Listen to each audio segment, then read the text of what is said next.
What's up, everybody? Welcome back. This is the newest edition of Mike on the Mic. This week's edition is Wrestlemania Pre-Show. Let's go!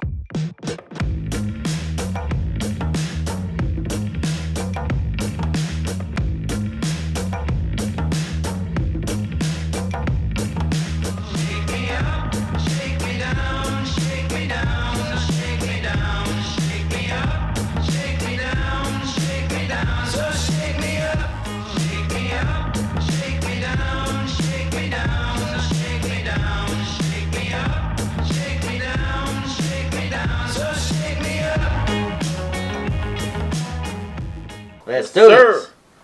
Guys, there's a lot of matches going on this weekend. We're going to touch on a few.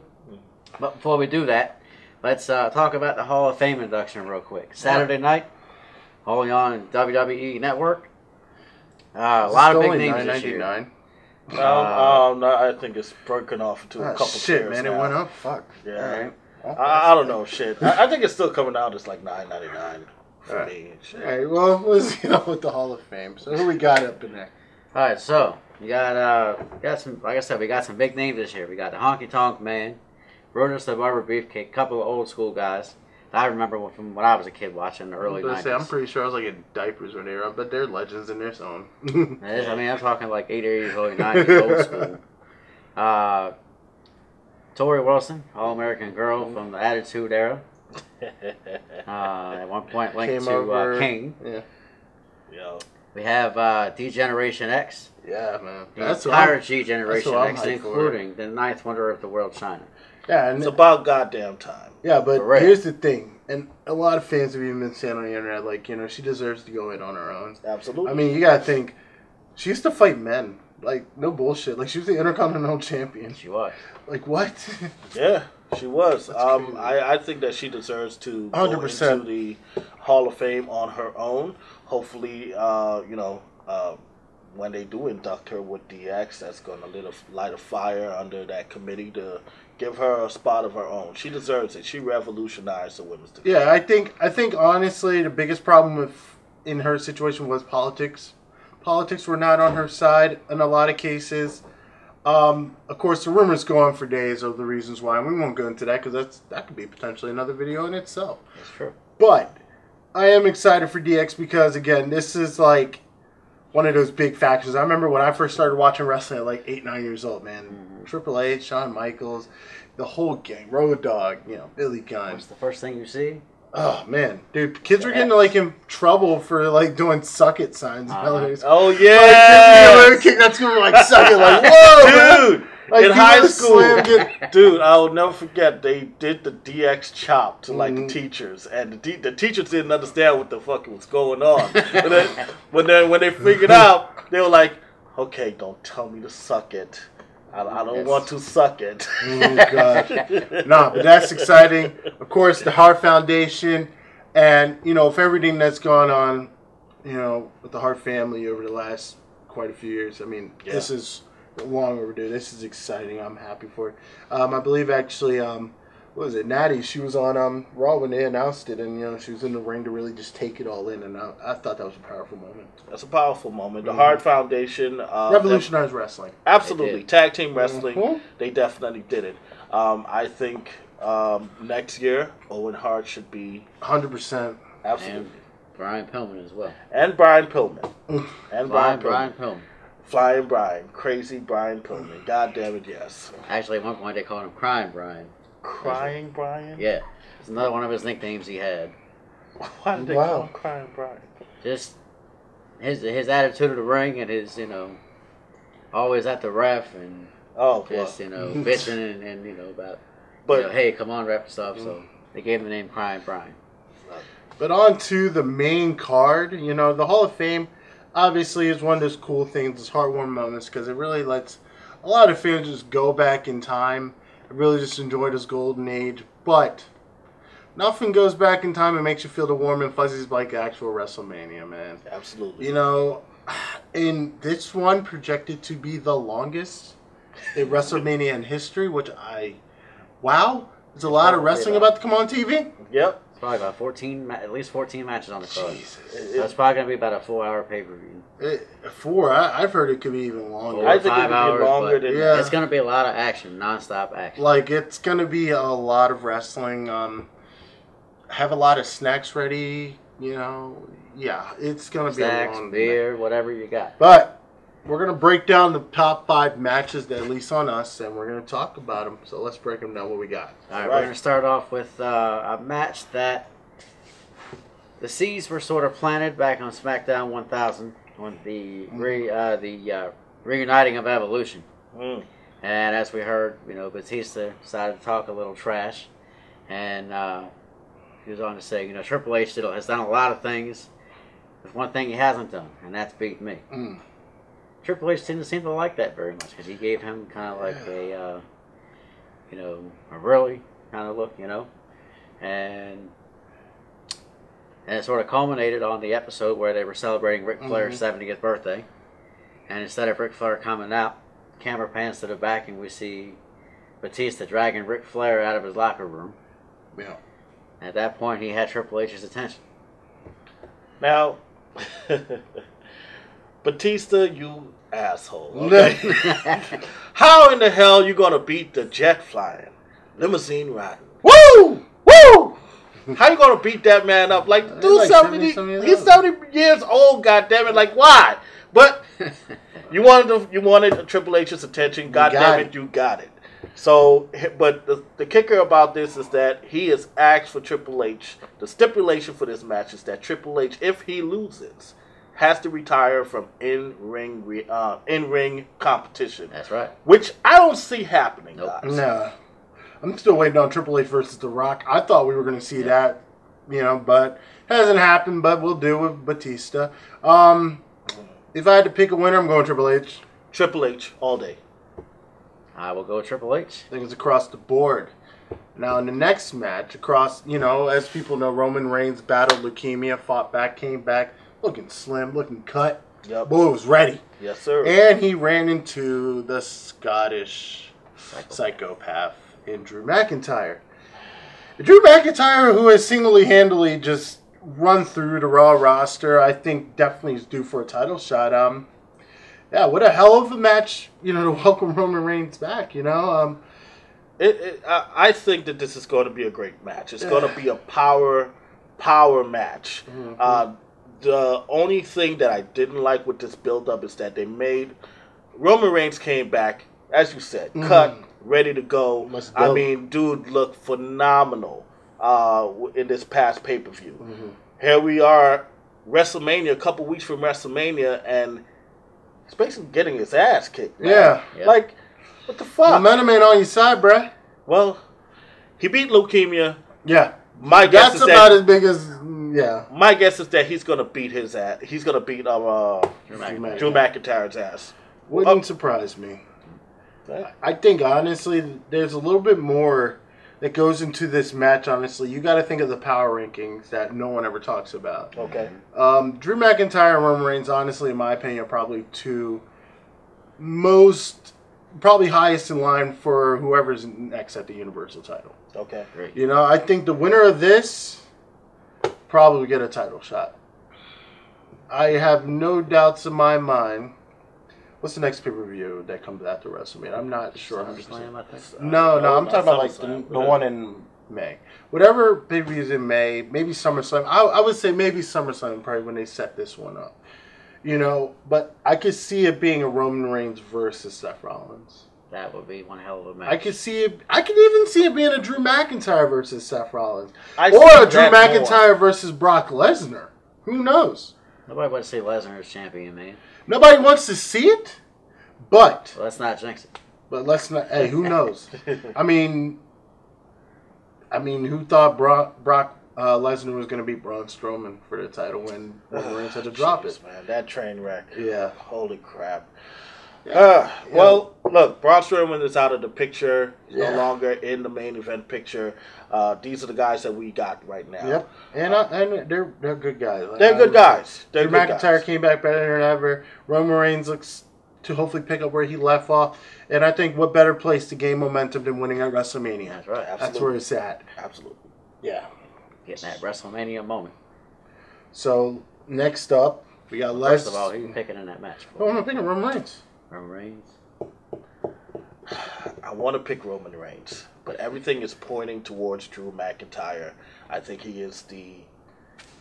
I think it's about his time. I think Roman Reigns is going to find another feud to get involved with, but Drew McIntyre is being primed for the Universal title run. So my money's on him. It's not bad money either. Yeah. Wouldn't surprise me. Well, I'm going with Drew McIntyre myself. He's got tremendous momentum going into this match. He's been so intense and so ferocious against not only Roman Reigns, but the entire Shield. Yeah. Dean Ambrose Rollins just bulldozed single-handedly right beat the crap out of the Shield. No bull. All the claymores he's delivered to them. It's no wonder they don't have concussions. Yeah. Jeez. But on to the next one. Speaking of Rollins and Lesnar versus Rollins. Rollins, of course, won the Royal Rumble. We've all seen it. I was hyped about it. I called it. I even said to my wife, like, we were watching, I was like, yo, Rollins got this. Actually, you called that when we were talking too. Yep. Yeah. And so, let's see. We got Lesnar versus Rollins. Pretty big match. I mean, typical, pre-WrestleMania build-up here. There's nothing too crazy about it. Like I said, nobody wants Lesnar as champ. I think Lesnar wants to go to UFC, get another few fights under his belt. In my opinion, I think Rollins walks away from it. He walks away. I think this is the moment where the Universal title changes hands. And if you guys are correct, I wouldn't be surprised if Drew McIntyre came out there and ruined the party. Ruined it for Seth. The celebration's going on. Drew McIntyre's music hits. Boom. Claymore kick. Done. If that happens, Roman Reigns ain't going to be far behind. And now if he got his ass kicked in the match before. Or if Dean Ambrose. That's true. Because Dean Ambrose don't have a match at WrestleMania. Dean Ambrose does not have a match. Well, he's so-called leaving the WWE after his contract rolls out. So one of a few names that I've seen that are rumored to be leaving after WrestleMania. Yeah. There's quite a few names, and we'll get into that actually on our next episode, talking about some of those names, because obviously it'll be post-WrestleMania. We'll be able to talk about that. But what are your picks for this match? Not much to say. What's your picks? My pick is definitely Seth Rollins for this. Mm-hmm. It's about time that the Universal Champion changes hands. Yeah. I love Brock. Brock, Suplex City all day. Okay? Yeah. But Brock doesn't show up to every single Raw. Doesn't show up. And Raw needs a constant champion. It's the reason why I'm going with Seth Rollins for this. Seth Rollins is the guy that is going to carry that title with the prestige that it deserves. Mike, what you got? I'm going with Seth Rollins. I think he's going to, as his entrance says, burn it down. Absolutely. Yeah. He's going to slay the beast, so then he'll be a King Slayer and a Beast Slayer. There you go. Absolutely. So, that's where I'm going. Your pick, sir. Yeah. I'm going Rollins. Rollins? Yeah. Hard not to. Across the board. I can't not pick against him. And, in the next matchup, this is probably one of the more emotionally driven, probably, I dare say, match of the night. For the sake of the fact that it's not the main event, which is probably going to be like third match away from the main event. I wouldn't be surprised of how they put it on the card. But I think this could steal the show. You got Daniel Bryan versus Kofi Kingston, who has been in the WWE for 11 years, never had a single, shot at the title, never a one-on-one. Oh, he's been in the mix here and there, but nothing like recently. And I'm excited as hell what he's gone through, the gauntlet matches that the New Day had to go through. The gauntlet match he had to go to. Losing in the Elimination Chamber. I mean, the matches that him and Dan Bryan have put on in the last couple of months have been phenomenal. Absolutely. Kofi Kingston has took his wrestling to a brand new level that we've seen, but it's like something switched. Like something clicked, and it's insane. They signed a contract on SmackDown this week, and which I thought was probably one of the more I felt it, man. Absolutely. And, for Kofi Kingston at WrestleMania to take on Daniel Bryan for the title, what a bigger stage for this kid. I mean, he deserves it. I mean, if I had to make a prediction and, to say time, I'm going to say prediction, I'm going Kofi. I want it. Not even just a prediction. I want it. I need it. I want to see that. Well, I think you share the same sentiment of the WWE universe. Everyone wants to see Kofi win. Let's put it this way, guys. Kofi Kingston, Daniel Bryan. Yeah. Enough said. These are two great wrestlers in their own right. You have Daniel Bryan, who is not only a good villain, but he is an awesome technical wrestler. Yes. I mean, a technician in the ring. Now you have Kofi Kingston, who is a high flyer, who is a resilient wrestler. These two guys are going to put on, I definitely am going to go ahead and agree with you, match of the night. I think so. Definitely believe so, because there's so much emotion that is tied to this match. For Kofi Kingston to be in the WWE 11 years and not ever have one singles match for the WWE Championship. And he's had the U.S. title, the Intercontinental title, tag team titles. He's virtually had every title. I believe if he wins, he'd be a Grand Slam champion. He would be a Grand Slam champion. And that's a huge moment in any wrestler's career. And who better deserving? Absolutely. So, Kofi all day. Kofi Mania. Let's go. I'm gonna keep it going. I'm going with Kofi, too. There we go. It was something I've been watching since this whole thing started. And just seeing the hell that Mr. McMahon has put him and Big E and Xavier Woods through. No, they've earned it. Yeah. No, they've bled for this company for years. Look. And they busted their ass the last several weeks. Yeah. And like I said, I expect some interesting fallout that I won't go too in depth in. And I'm just going to pose a question because obviously we're going to be recapping this next week. What happens to the New Day if Kofi won? I think the New Day stays the New Day. I think so. I think the brotherhood that they've developed in the last few years, I don't think that's something that's going to get easily dissolved by, jealousy or anything like that. Like, no, I honestly think they're solid. Well, if you go with the WWE format, they're going to go ahead and, what usually happens when one member of a faction becomes the guy. Yeah. Everybody breaks apart. Yeah. But I think the New Day is so consistent. Yeah. It would not make any sense to break them apart at all if Kofi was to win. If Kofi wins, I think that's just more motivation to make them tag champions and then just have a run as champs for a couple months. I could see good things coming. I think Kofi Kingston winning would be a great summer for wrestling. Absolutely. I think honestly it'd be a breath of fresh air. Yes. Yep. Which is something I think the WWE has needed for a couple of years now. It would get me interested more in wrestling to see Kofi Kingston champ. I would be interested to see that title reign. Well, in the midst of everything that's going on with the WWE right now, you just had that John Oliver SmackDown that happened that they're dealing with right now. What exactly happened? You want to go a little bit on that, or? Well, pretty much John Oliver just pretty much put into focus the treatment of the wrestlers in WWE, how they are signed to exclusive contracts, but they are contractors. They're not employees. They do not have health benefits. They don't have any type of leave or anything of that sort. Everything that AEW is trying to do right now. Yeah. So they invited him to come to WrestleMania. I would like to see him come to WrestleMania and see how they're going to clear this up. Yeah. He made a lot of valid points. A lot of people, including wrestlers that are currently signed to WWE, agreed with him. A lot of mixed feelings, but Jim Cornette actually said that this is the most truthful that someone has been about the WWE in mainstream media in a long time. And we will put that link definitely in the information section, actually, for all those that want to watch it. Yeah.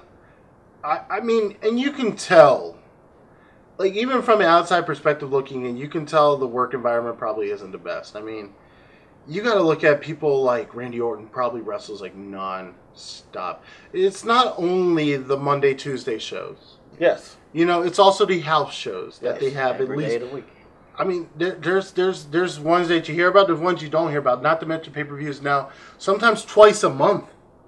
You know, and it's brutal on the body, and when you factor in that there isn't a healthcare system that is given to the wrestlers, you know, it isn't like a regular job like we all have where we get benefits. Yeah. You know, that makes you think a little bit. It's like, what the hell's going on? So again, that's another thumbs up for AEW trying to change that culture of wrestling, because I do think, especially in the territorial age back in the day and back in the Monday Night Wars, that probably was more the case, where there are these contractors.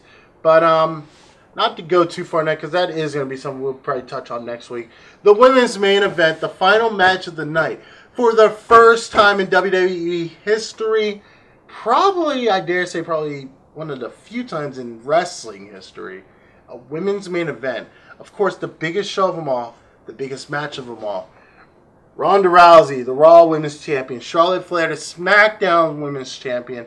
And our favorite, man. Becky Lynch, in a triple threat match in the main event. Winner takes all. Stephanie McMahon came out on Raw, said winner take all. Now, of course, wrestling, just because they say something doesn't mean it is what it is. Very much so. So, by Sunday, that could mean something completely different, but for the sake of our show, we will say winner gets both belts. An undisputed women's champion. Crazy. For the first time ever, crowned at WrestleMania? Bruh. Crazy. Who you got? Let's get the predictions out of the way. Who you got? My pick is definitely the man, Becky Lynch. Becky Lynch, it's been a long time coming. Becky Lynch has it out for both of these people. They all have it out for each other. If you guys watch Raw,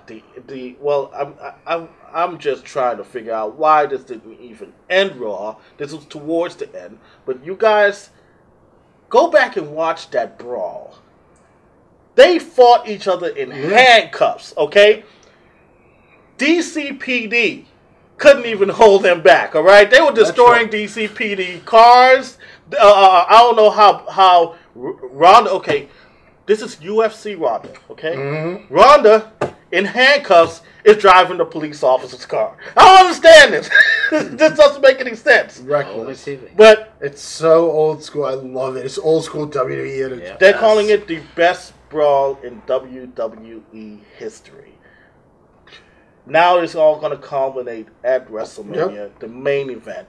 I'm going with Becky Lynch. This is going to be a hell of a fight, but I'm definitely going with Becky Lynch on this one.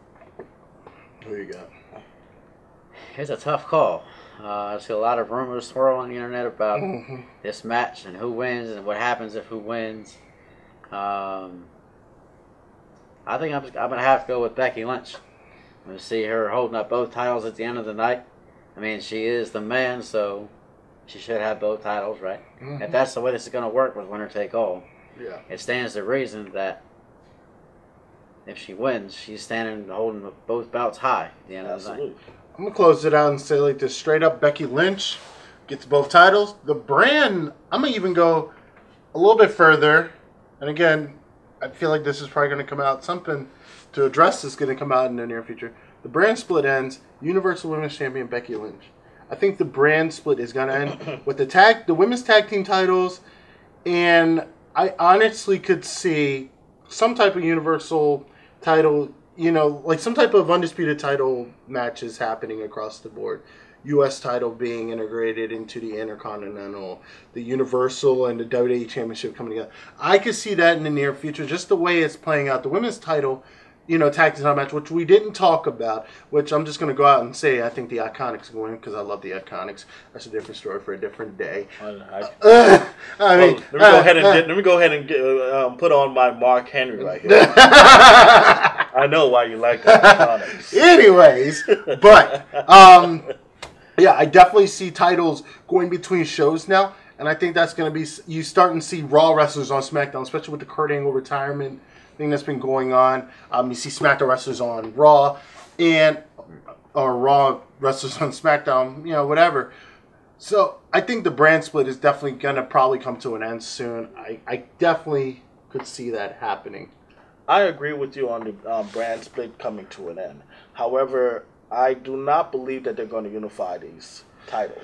It wouldn't make sense. Yeah, they're probably not going to unify those two, the Intercontinental US. But think about how many wrestlers are on the roster. That's true. And there's not enough belts for everybody. There's not enough belts for everyone, but they need that amount of belts to give as much people shine as possible. Yeah. Because I'm sorry, I didn't cut you off, but even back in the day in the Attitude Era, you had the US, not the US, the Intercontinental title and the European title. Yes. Even back, so I definitely, you're right, and I take back my statement. The Intercontinental and US titles will probably stay together, stay separate. But I could definitely see the tag team titles being unified, possibly.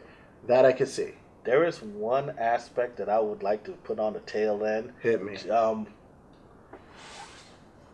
If you guys remember a while back when, I think a couple of WrestleManias ago, probably way before a particular WrestleMania, there was a such thing that was held called the Mae Young Classic, which is changed the name now. It's now a Women's Battle Royal or what have you. Back in those stands, I don't know if you guys remember, but there were 4 women on this side, 4 women on this side. The 4 women on this side were Charlotte Flair, Becky Lynch, Bayley, Sasha Banks. The 4 women on this side were Shayna Baszler, Ronda Rousey, and the other 2. All right? All 4 of them former UFC fighters. They are called the 4 horsemen, horsewomen of UFC, of MMA. Then you have these 4 over here that are the 4 horsemen of wrestling, horsewomen of wrestling. I would like to make a prediction. Let's hear it. Becky wins. Ronda is leaving. Yeah. Ronda becomes a sore loser. A heel turn. Shayna Baszler is NXT champion right now. Yeah. She is most likely going to lose that championship And at TakeOver before WrestleMania. Gosh. Which means, if TakeOver goes, NXT goes with its formula, once somebody loses their major championship, they get called up. Yeah. With Shayna Baszler and the other 2 come to Ronda Rousey's aid. And then it'll be the 4 horsewomen of MMA versus the 4 horsewomen of wrestling. And that would be insanity. Great way to end WrestleMania. I'm excited for WrestleMania Point Blank period. Again, the ultimate nostalgia act, WrestleMania. I don't care if you're a casual fan, if you're an everyday fan, if you're an old school fan. You hear WrestleMania, you get excited. I'm excited, dude. We're going to be recapping, actually, WrestleMania next week, talking about these specific matches and a few highlights here and there. But, yeah, man, WrestleMania Sunday. Longest WrestleMania predicted to be. Probably like this is one of the longest YouTube videos ever. But we are here for it, so stay tuned. Whether you're watching on YouTube or this is LitTube.com, stay tuned for more. We got lots more coming. Yes, sir. All right. Stay tuned. We'll be back next week. I'll be back on the mic, and we'll be talking about WrestleMania, the outcomes, the who wins, who loses, and what everything means. Gerald, Henry, thanks for being here. We'll see y'all next week. Take care. Yes, sir.